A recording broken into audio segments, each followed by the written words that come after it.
Hello and welcome to my YouTube channel.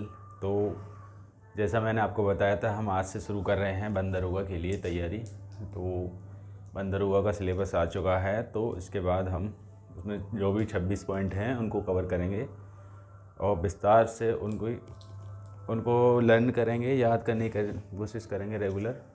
तो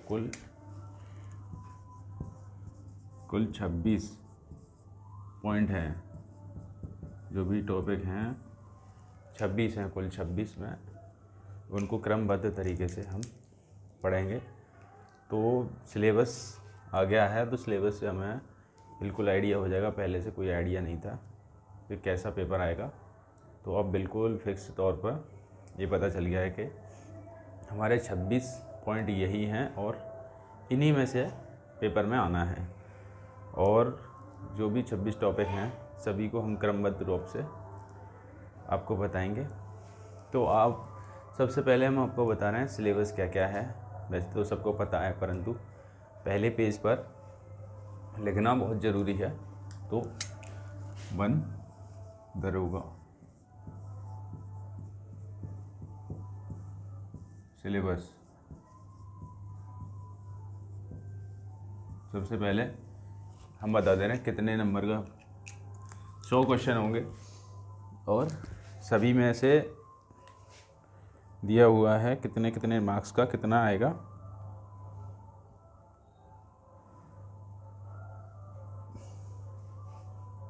100 question होंगे और 100 ही अंक होंगे। सबसे पहले जान ले रहे हैं इसमें क्या क्या है, कितने क्वेश्चन हैं और कितने अंक हैं। तो कुल अंक, कुल प्रश्न ये होंगे 100 और कुल अंक ये भी कितने होंगे 100, यानी 1 प्रश्न बराबर 1 अंक। तो 1 प्रश्न के बराबर 1 अंक होगा। और टाइम कितना होगा, समय 2 घंटा, समय 2 घंटा दिया जाएगा। नेगेटिव मार्किंग भी है, जो कि 1/- -1/4 की 1/4 जो सही होगा उसमें से कट जाएगा, तो 1/4 की नेगेटिव मार्किंग है। ये सब है सबसे पहले। और 2 घंटे में पेपर होगा, ऑब्जेक्टिव होंगे सभी बहुविकल्पीय। तो ये सब आप नोट कर लीजिए। इसके बाद सिलेबस हम आपको बता रहे हैं।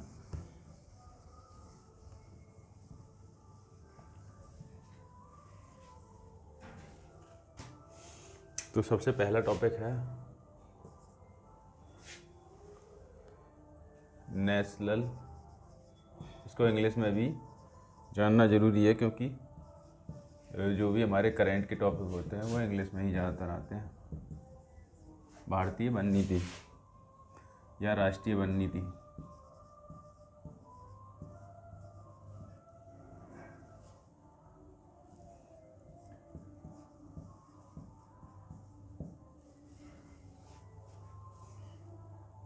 दूसरा है national wild life action plan.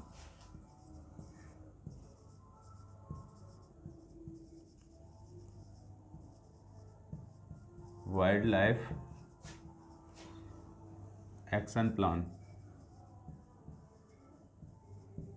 यानी राष्ट्रीय वन नीति, राष्ट्रीय वन्य जीव कार्य योजना।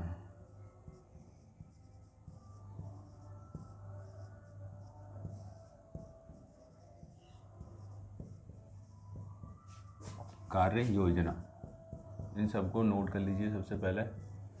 इंग्लिश में और हिंदी दोनों में बाइलिंगुअल क्वेश्चन आ जाते हैं कभी कभी। National park and bird sanctuary, national park and bird sanctuaries. तो यानी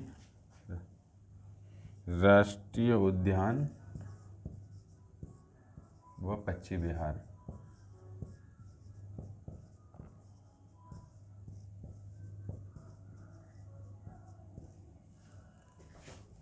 तीसरा है, चौथा है सॉरी,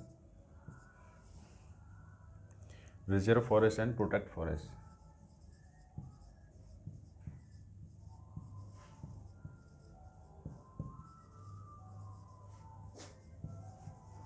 प्रोटेक्ट फॉरेस्ट मतलब आरक्षित वन व संरक्षित वन।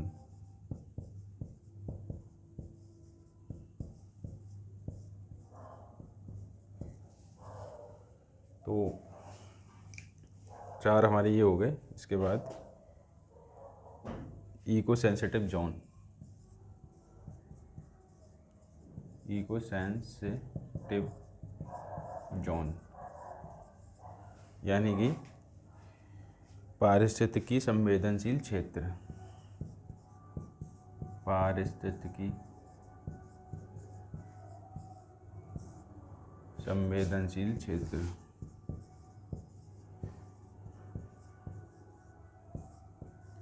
ये कौन से होते हैं? ये होते हैं जैसे कोई रामसर साइट है, रामसर साइट, वो वेटलैंड जो होते हैं वो सब इसी में आते हैं। और ये सबसे जो मानते हैं कि वेटलैंड जो होते हैं वो सबसे ज़्यादा पारिस्थितिकी को कंज्यूम करते हैं। और हमारे जंगल सबसे ज़्यादा पारिस्थितिकी तंत्र में पाया जाता है। जंगल के अंदर कोई वेटलैंड है तो वो और ज़्यादा पारिस्थितिकी को समाहित करे हुए होता है। क्वेश्चन आता है सबसे ज़्यादा पारिस्थितिकी तंत्र किस में पाया जाता है? Elephant and tiger reserve.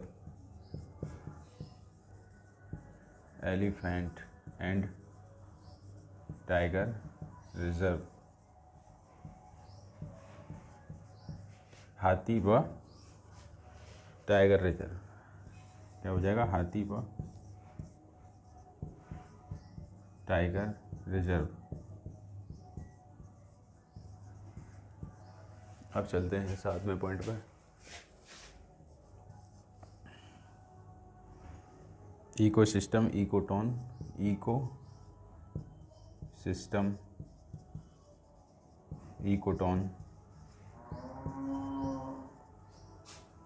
And environmental ecological balance. And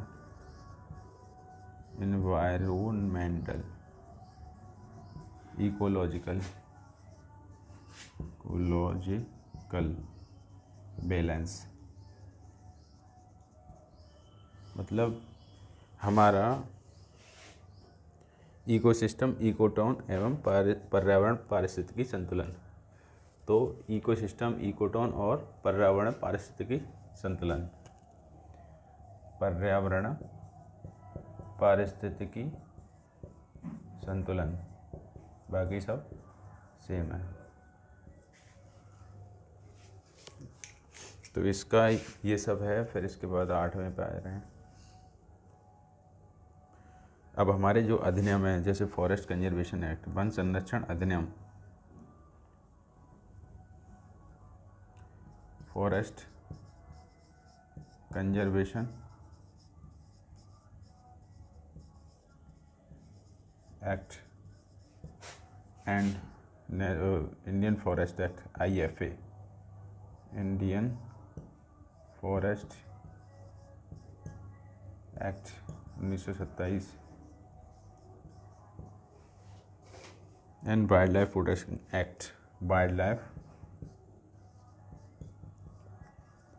protection act 1972। इसके बारे में पढ़ेंगे, ये बहुत ज़रूरी है।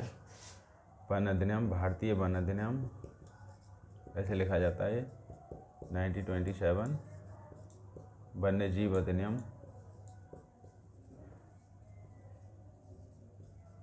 1972 और वन संरक्षण अधिनियम 1980। ये सब हैं तीनों एक्ट हमारे पूरे। तो 9वां पॉइंट है climate change. Climate change climate protection, climate protection,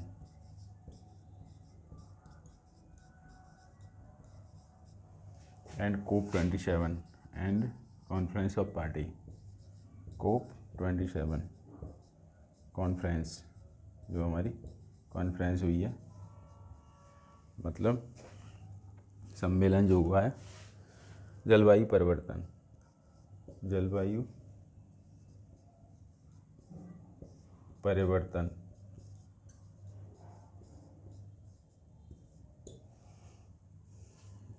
जलवायु संरक्षण, संरक्षण और सम्मेलन, सम्मेलन। ये हमारे 9 पॉइंट हैं, अभी आप इसको नोट कर लीजिए, इसके बाद हम आगे बताएंगे आपको। तो सबसे ज़्यादा मोस्ट इम्पॉर्टेंट टॉपिक हैं जो स्टार्टिंग के, ये ज़्यादातर हैं 9।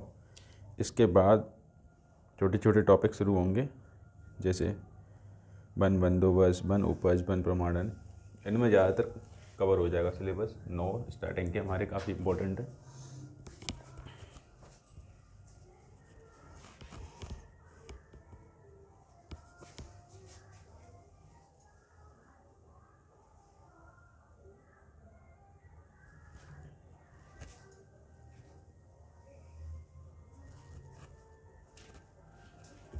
इनको नोट कर लीजिए।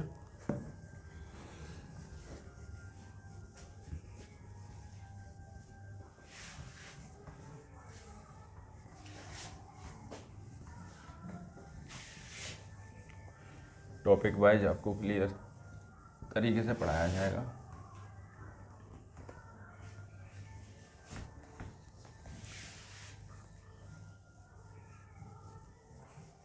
दो जो अधिनियम है हमारे, भारतीय वन अधिनियम और वन्य जीव अधिनियम, इनसे जो छोटे छोटे टॉपिक हैं, जैसे वन्य जीव अभ्यारण्य कैसे बनाया जाता है, संरक्षित वन, आरक्षित वन कैसे बनाए जाते हैं, तो ये सब टॉपिक इसमें कवर हो जाएंगे। मोस्टली 2 अधिनियम, तीसरा वन संरक्षण अधिनियम 1980, तीनों से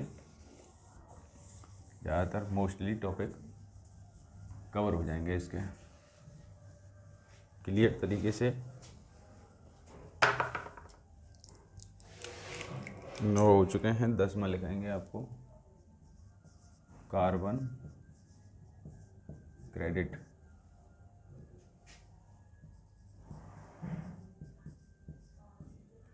तो carbon credit,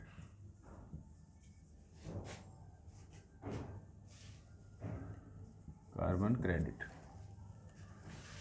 11 soil and moisture conservation, soil and moisture conservation, मृदा एवं आर्द्रता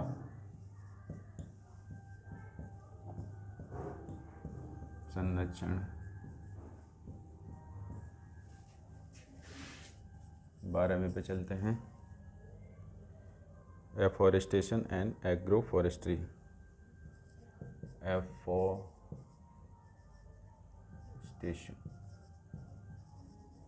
एंड एग्रो फॉरेस्ट्री, वनीकरण व कृषि वानिकी, कृषि वानिकी।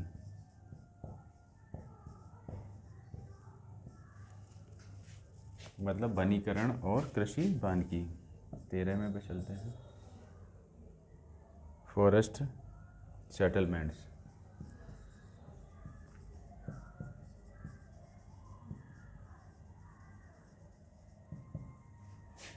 मतलब वन बंदोबस्त। तो ये वन बंदोबस्त जो टॉपिक है, धारा 4 जो बंदोबस्त, भारतीय वन अधिनियम की धारा 4 में वन बंदोबस्त और वन बंदोबस्त अधिकारी की चर्चा है पूरी तरीके से, उसी से ये डेफिनेशन ली जाएगी। वन बंदोबस्त का पूरा एक टॉपिक है।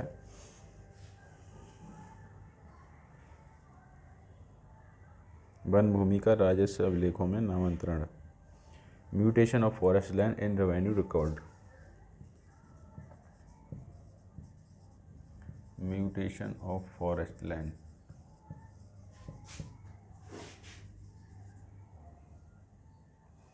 Forest land in revenue record.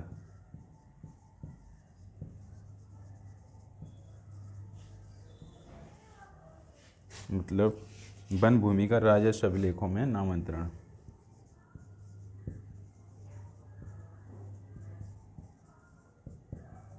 राजस्व अभिलेखों में नामांतरण।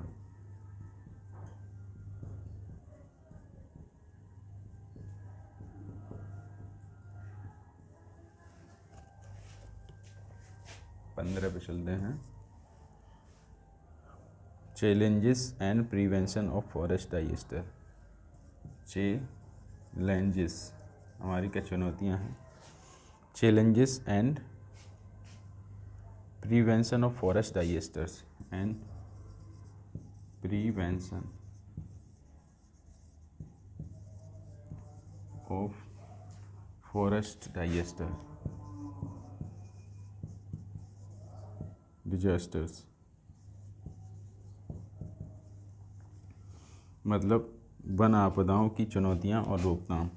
वन आपदाएं जो आग लगना, आपदाओं की चुनौतियां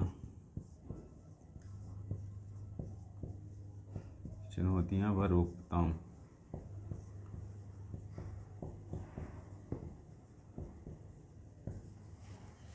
तो वन आपदा जो आती हैं उसमें क्या क्या चुनौतियां होती हैं और कैसे हमें रोकथाम की जाती है। वन उपज यानी फॉरेस्ट प्रोड्यूस। फॉरेस्ट प्रोड्यूस मतलब वन उपज। 17 है वन प्रमाणन। Forest certification.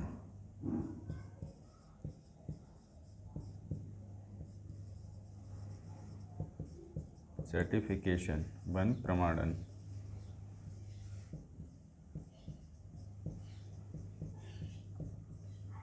इन टॉपिकों का ठीक से समझना बहुत ज़रूरी है क्योंकि ये डीपली पढ़ना, इनमें से ही एक तरह से लैंग्वेज वाले ही क्वेश्चन आएंगे, परंतु अगर आप डीपली नहीं पढ़ेंगे और जो हमने पढ़ाया उसको नहीं ढंग से रिवाइज करेंगे या गौर से नहीं पढ़ेंगे तो ये भी बहुत हार्ड हो जाएगा। जो भी लैंग्वेज हमारी वो बहुत हार्ड हो जाएगी।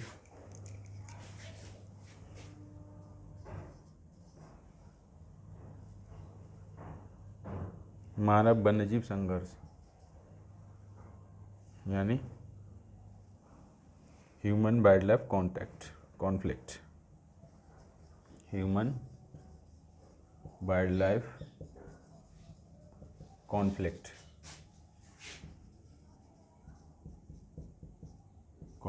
मतलब मानव और वन्यजीव संघर्ष। ये बहुत बड़ा टॉपिक है। क्यों बढ़ता जा रहा है वन्यजीव संघर्ष। मानव और वन्यजीव का संघर्ष क्यों बढ़ता जा रहा है, ये सबसे ज़्यादा इम्पोर्टेंट टॉपिक है इस समय। क्योंकि मानव और वन्यजीव का संघर्ष इसीलिए बढ़ रहा है क्योंकि अब हमारे जो फॉरेस्ट हैं, जो हमारे फॉरेस्ट लैंड थे ज़्यादातर, वो अब एग्रीकल्चरल लैंड में बदल चुके हैं या कोई भी इंडस्ट्रियल लैंड में बदल चुके हैं। तो ये सब है। इसके बाद आता है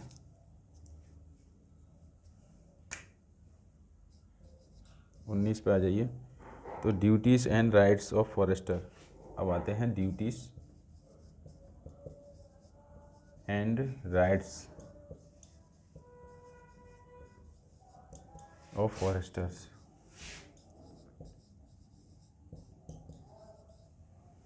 मतलब वन दरोगा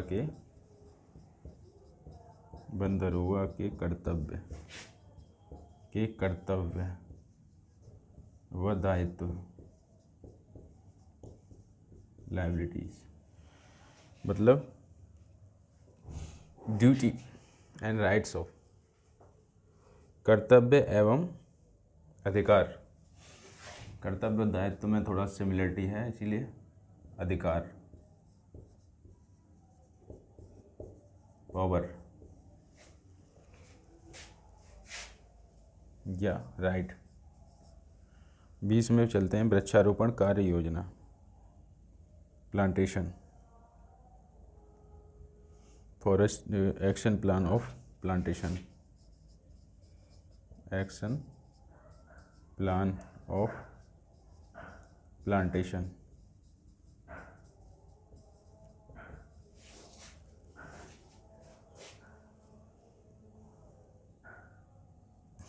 वृक्षारोपण कार्य योजना, वृक्षारोपण मेन है ये, इस समय चल रहा है वृक्षारोपण कार्य योजना।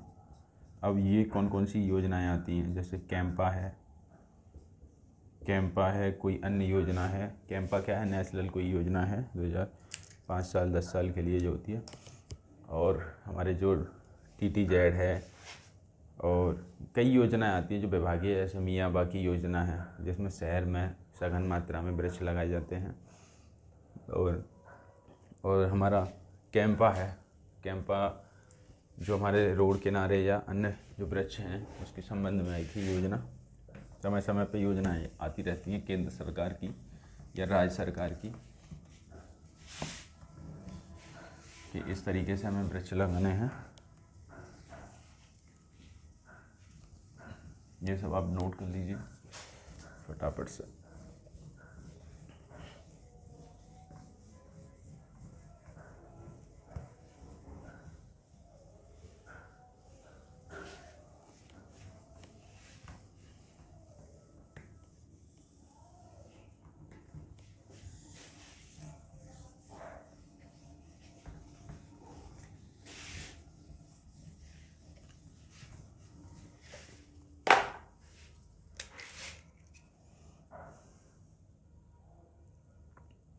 इसके बाद आते हैं 21वें पे,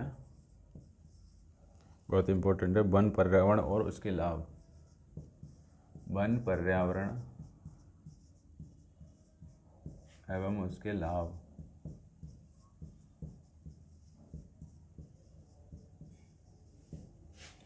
forest environment, forest environment and it's benefit. Forest environment and its benefit।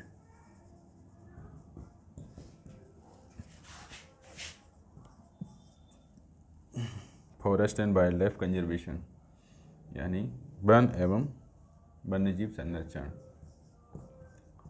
एवं वन्यजीवों का संरक्षण कैसे करेंगे। वन्यजीव संरक्षण, forest and wild life conservation.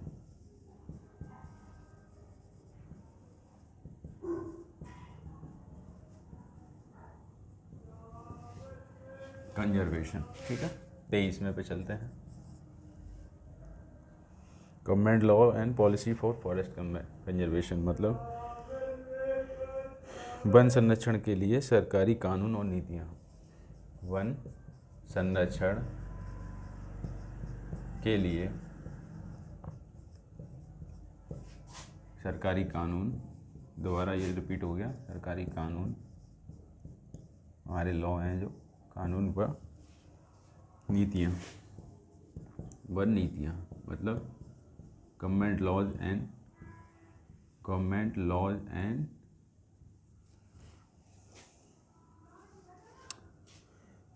And policy for conservation.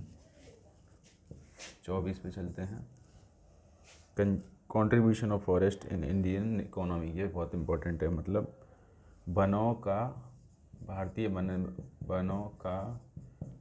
भारतीय अर्थव्यवस्था में योगदान, मतलब क्या दे रहे हैं हमारे वन भारतीय अर्थव्यवस्था को कुछ दे रहे हैं या नहीं दे रहे हैं, या कितना दे रहे हैं, तो उसकी यहाँ चर्चा है। मतलब contribution of forest, contribution of forest in Indian economy, in Indian economy. 25 पे चलते हैं। Forest ecology, forest ecology, one परिस्थिति, मतलब वन में जो पारिस्थितिकी जो पाई जाती है तंत्र, वो किस प्रकार का होता है, कितना सघन होता है, कौन कौन सी चीज़ें इसमें पाई जाती हैं। तो फॉरेस्ट में ज़्यादातर मोस्टली पूरा कंडेंस होता है, इस वजह से सब वहाँ पाई जाती हैं प्रजातियाँ। भारतीय कृषि प्रणाली और फसल चक्र, कृषि प्रणाली व फसल चक्र,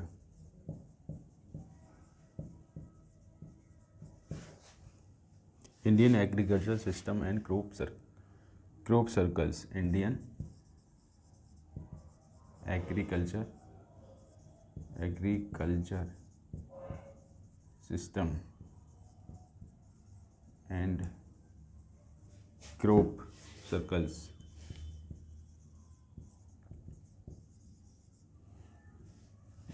ये हमारे 26 टॉपिक ख़त्म हो चुके हैं।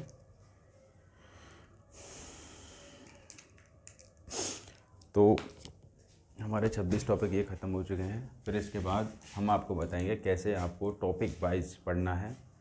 सभी टॉपिकों को ढंग से पढ़ेंगे हम। तो आज हमने आपको सिलेबस बताया इसका, क्योंकि सबसे पहले हमें सिलेबस और टाइम, कितने क्वेश्चन आने हैं, कितना अंक है, कितना टाइम में करना है। तो 100 क्वेश्चन को मान के चलो, 100 क्वेश्चन 100 मार्क्स। तो एक क्वेश्चन 1 मार्क्स का है। एक क्वेश्चन कितने का है? 1 नंबर का है। और 1.2 मिनट मिल रही है हमें एक क्वेश्चन के लिए, क्योंकि 100 क्वेश्चन 120 मिनट, तो 1 मिनट से भी ज़्यादा समय मिल रहा है। तो 1 मिनट से भी ज़्यादा समय अगर हमें मिल रहा है तो समझो कि हम उस क्वेश्चन को आराम से कर लेंगे। सोच के, हमें थोड़ा सा थ्योरेटिकल भी आएगा ये पेपर, क्योंकि मुझे ऐसा लगता है कि ये पेपर थोड़ा सा थ्योरेटिकल भी आएगा। जैसे कोई पैसेज है, पैसेज टाइप क्वेश्चन आएंगे जो कि सिविल सर्विस में आमतौर पर पूछे जाते हैं। पैसेज टाइप क्वेश्चन, जिनमें से कि जो हमारा प्री होता है एग्ज़ाम, उसमें जो पूछे जाते हैं उस हिसाब से आने की उम्मीद है। क्योंकि एक अगर कोई थ्योरेटिकल पेपर हो रहा है, ऑब्जेक्टिव पेपर हो रहा है, और सिर्फ उसमें यही वाला सिलेबस दे रखा है जो फॉरेस्ट से संबंधित है, तो उसमें थोड़ा सा उसको टफ़ करा जाएगा। तो हमें क्या है कि एक 1.2 मतलब 1 मिनट से भी ज़्यादा समय मिल रहा है हमें क्वेश्चन सॉल्व करने के लिए। तो हमें एक सोच के ढंग से अगर सोच विकसित करनी होगी, पहले से ही हमें ढंग से अगर पढ़ चुके हैं तो फॉरेस्ट का कोई ज़्यादा वाइड सिलेबस नहीं है, हम इसको कवर कर सकते हैं 4-5, जो भी 3-4 महीने में आराम से, 3 महीने में आराम से कवर हो जाएगा। तो आज से ही आप इसको मतलब स्टार्ट कर दीजिए। आज सिलेबस पर डिस्कस किया हमने, तो सिलेबस को आप ढंग से स्टडी करिए। फिर कल एक क्लास होगी, कल से प्रॉपर तरीके से क्लास होगी।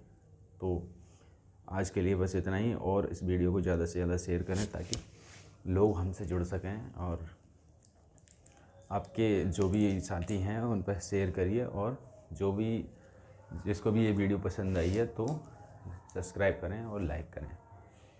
धन्यवाद।